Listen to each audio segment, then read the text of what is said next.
dans une minute. Qu'est-ce qu'on peut dire que l'authenticité, les Congolais peuvent apprendre comme une conscience nationale adaptée au Zaïre à l'époque et au Congo actuel ou comment? Oui, il est certain que le recours à l'authenticité a permis, comme j'ai dit tout à l'heure, d'installer dans l'esprit des Congolais une évolution. Au moment où on le proclame, il y a des Congolais qui n'y croyaient pas, c'est clair. Mais aujourd'hui, tous les Congolais y croient. Ça a permis aussi d'installer dans l'idée des Congolais que les Congolais, il y a une unité des Congolais du point de vue de cet idéal. Et les Congolais voudraient que dans leur ensemble, ils profitent de l'occasion. Je crois qu'il y a en dessous quand même l'idée pour les Congolais que ce n'est pas quelque chose d'abstrait. C'est quelque chose dont nous devrions profiter. Le Congolais, par exemple, n'admet pas que celui qui n'est pas Congolais vienne tripoter, vienne faire des prétentions. Si ça dépendait des Congolais, c'est sûr, ces secteurs-là seraient entièrement sous le contrôle des Congolais.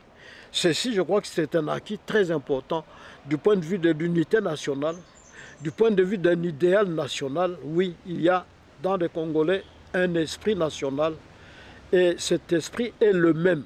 Si on touche à quelque chose dans un des coins du Congo, les Congolais sont prêts à se mobiliser. Ils se mobilisent régulièrement. Chaque fois qu'un coin du pays est agressé, l'ensemble du Congo se mobilise. Et l'ensemble du Congo sait très bien que si on nous attaque, ce n'est pas pour nos beaux yeux, c'est pour ses ressources naturelles. Et le Congolais se mobilise dans son ensemble.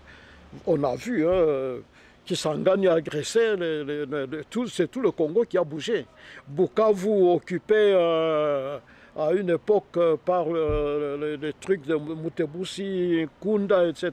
C'est tout le Congo qui a bougé. L'université à Kinshasa a bougé, l'université à Lubumbashi, ils ont manifesté, le peuple a suivi. Le peuple a dit, ah oui, mais c'est vrai, c'est ça. N'est-ce pas? Je pense que ça, c'est un acquis du point de vue social, c'est clair.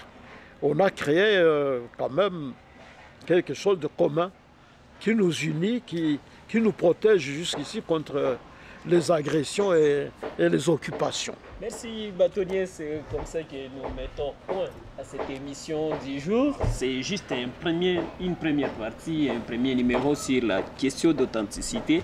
Certes qu'on reviendra encore dans ce beau jardin du bâtonnier Luango, ex-bâtonnier Luango, ex-ministre de l'économie. Bon, de quelques petites choses comme ça. Voilà.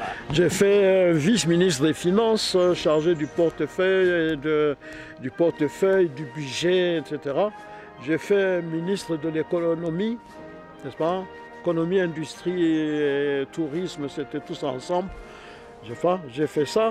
J'ai été vice-ministre du commerce extérieur, etc. J'ai été ensuite ministre de la Justice. Pas très longtemps, parce que tout de suite, M. Mobutu m'a récupéré de nouveau pour me lancer dans le secteur économique. Je rappelle que vous étiez relevé par les vieilles DPS. Tshisekedi. J'ai relevé Tshisekedi. C'est vous qui avez relevé Tshisekedi. À la justice, j'ai relevé Tshisekedi. Voilà, vous comprenez que nous sommes avec un grand témoin de l'authenticité, qui est bâtonnier Luango, parmi les rares qui ont vécu l'époque Mobutu, qui sont encore vivants. Merci, merci, merci. Et nous terminons comme ça notre émission du jour. Merci bâtonnier. Je vous remercie beaucoup. Merci et à la prochaine. Rendez-vous pris pour une date que vous déterminerez. Oui. J'espère que vous prendrez un jour où je serai ici. Ok, merci bâtonnier. Oh.